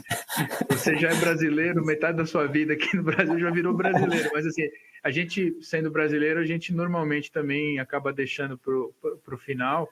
É muito complexo isso que está vindo aqui, né? É uma avalanche grande de informações, de preparação das empresas, dos auditores. Então, a gente tem que se preparar antecipadamente. Importante você realizar esses webcasts aqui para chamar a atenção. E antecipação. Então, essas são as duas mensagens que eu passaria aqui. Isso. Eu só quero colocar na minha defesa que eu já preenchi o formulário, já mandei para revisão, já foi revisado, então eu já recebi a aprovação final depois da revisão e vai ser entregue. Muito bom.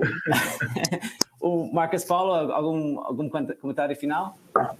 Não, só reforçar, acho que esse ponto do Leandro é muito importante, da gente sempre cooperar nesse processo, informando nossos pontos de vista, e quanto mais pessoas de diferentes posições, melhor. E aí a gente falou um pouco sobre se, às vezes, as entidades deveriam estar olhando, né, as empresas deviam estar olhando também a norma de asseguração. Eu acho uma excelente prática, então, até para gerar comentários, senão fica os auditores apenas olhando, mas é importante, já que isso é uma resposta a uma demanda do mercado, quanto mais pessoas estiverem comentando, é melhor. Eu mesmo participo de um fórum que a gente consolida os comentários da PwC, globalmente falando, né, para mandar, mas a gente também tem um fórum no Ibracon, que discute também aí em todas as empresas e também manda comentários, ou seja, eu mesmo tenho trabalhando em várias fontes diferentes que estão enviando os comentários. Então, todos que nos escutam, repito o que o Leandro falou, é bem importante a gente estar inteirado e participando, acho que isso é super saudável e vai fornecer mais insumos para eles considerarem nessas normas que estão chegando aí, Kirão. Obrigado a todos. Legal. Viu? Muito obrigado, Marcos Paulo. E, Maurício, algum comentário final? Obrigado, Kiran. Agradecer a oportunidade e eu aproveitar meu tempo aqui para chamar o pessoal para a nossa Semana de Sustentabilidade. Ela está acontecendo essa semana, todos os dias, às 17 horas, com um conteúdo diferente. Ontem nós falamos exatamente sobre o tema de relatórios corporativos. Hoje tem uma palestra, um debate super bacana sobre economia circular, enfim, tratamento de resíduos. Amanhã nós vamos falar sobre sustentabilidade no agronegócio e na sexta-feira, inclusive, é o painel do Ardito sobre responsabilidade corporativa. Então, todos aqueles que puderem nos prestigiar, será uma satisfação. Legal, muito obrigado, Maurício.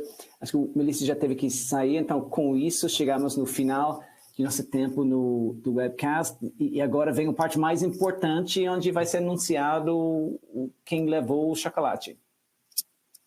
Olá, Kiran, bom dia a todos e todas. Eu agradeço pela participação em nosso evento. Hoje o vencedor do nosso prêmio do chocolate foi o Denis Roman de São Paulo. Eu peço que, por gentileza, aguarde um contato nosso. Então, muito obrigado. Parabéns, Denis. E aí, com isso, chegamos no final do nosso webcast de hoje. Muito obrigado pela participação de todos e todas. Para aquelas pessoas que querem nos acompanhar para fins do registro de treinamento, para fins especificamente do CRC, nós temos a prova requerida do CRC. Então, a gente vai rodar um vídeo de 15 segundos chamando atenção para a prova do CRC. Então, a gente vai rodar o vídeo para chamar atenção para as pessoas da prova do CRC, para aquelas pessoas que querem pontuar para fins do CRC.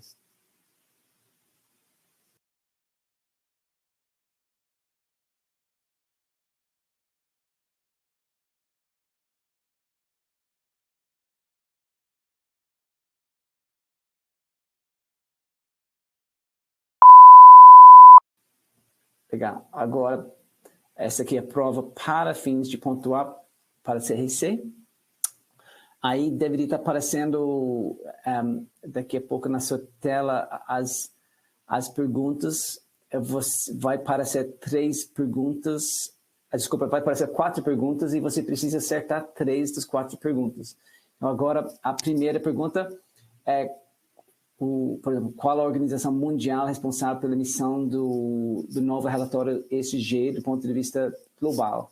Ou seja, nós estamos falando que quem vai emitir o relatório para fins globais é o ISSB, o IFAC, o CBPS, o CFC. Então, quem vai ser responsável pela emissão do relatório global do ESG? Aí você tem as 4 opções aí. Enquanto isso, vamos aproveitar para falar primeiro agradecer a todo mundo que mandou comentários. Ou seja, tivemos os comentários, tem aqui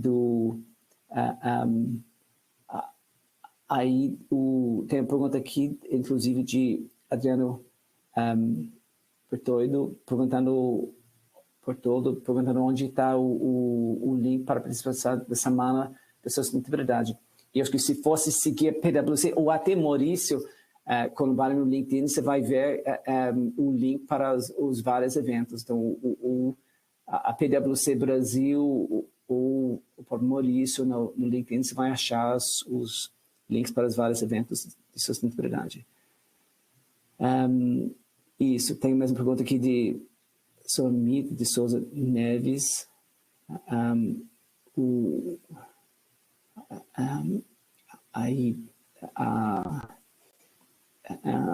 E aí, ou seja, muito obrigado a todos aqueles que mandaram perguntas. Tem várias perguntas aqui de Denis, de Roman, tem do Maurício Rodrigues Chagas, de Andrés Carvalho, de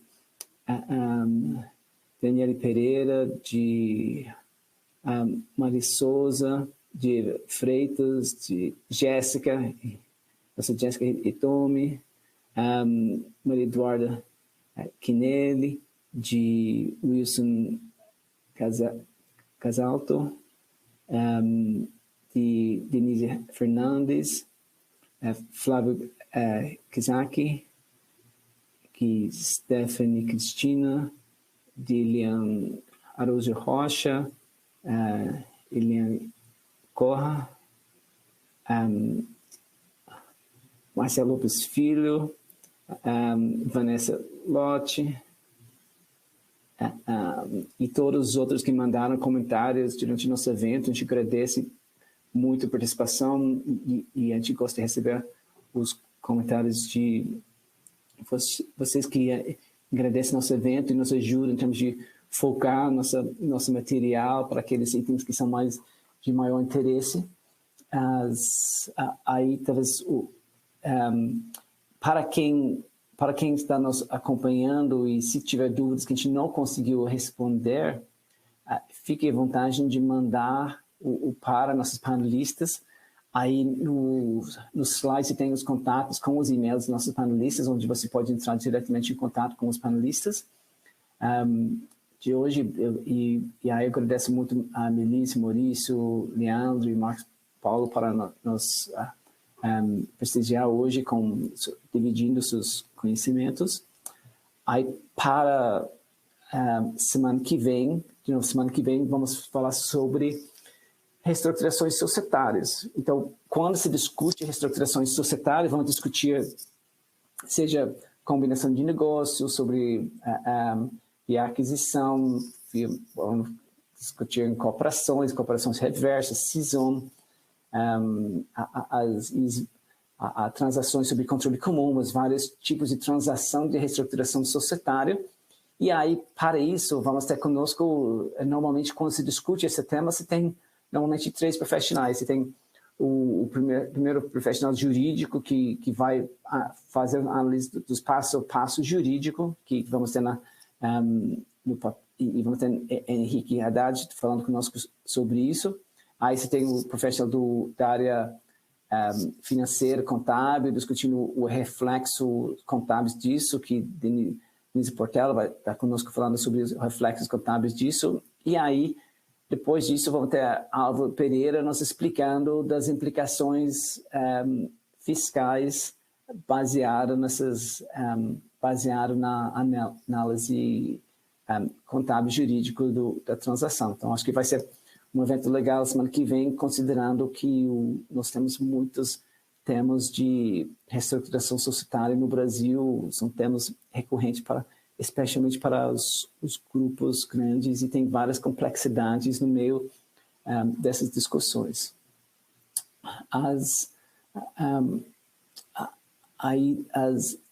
E aí talvez alguns itens de logística. Todo mundo que participou no webcast, você vai receber o link da gravação. E todo mundo que está nos assistindo já poderia entrar agora e baixar os slides. Tipo, tem a aba lá dos slides, onde você já poderia baixar os slides que nós estamos olhando da apresentação que passamos hoje. Tem também essa parte do Q&A, das perguntas mais comuns que a gente recebe. Todas as publicações que a gente passou também, tem a aba das publicações, onde você pode entrar e acessar gratuitamente todas aquelas publicações.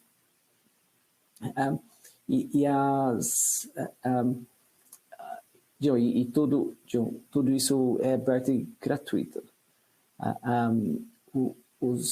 E aí, talvez outra coisa, todo mundo que participou do nosso webcast, pelo menos por 1h30, recebe um certificado de participação. E aí, muitas empresas estão usando para fins, uma forma de treinamento para onde ou seja, já fizemos 20 sessões este ano, que representa 40 horas de treinamento. Então, a gente vai, nossa expectativa, imagino que a gente vai chegar facilmente os 80 horas de treinamento este ano. Em termos de nossa pesquisa, nossa prova final, acho que já foi enviado a última pergunta, que era qual a organização brasileira responsável pela emissão... Na última pergunta, qual a organização brasileira responsável pela emissão da nova norma de asseguração brasileira, ou seja, qual a entidade brasileira que vai emitir a norma de asseguração, ou seja, de auditoria, a nova norma de auditoria brasileira, ou seja, seria o ISCB, o IFAC, CBPS ou o CFC. E aí, aí essa aqui já é ou seja, já é a última pergunta sendo repetido. Então, todo mundo respondeu as 4 perguntas e já teve a chance de responder uma segunda vez as 4 perguntas. E com isso chegamos no final do seu webcast de hoje. Muito obrigado e até semana que vem.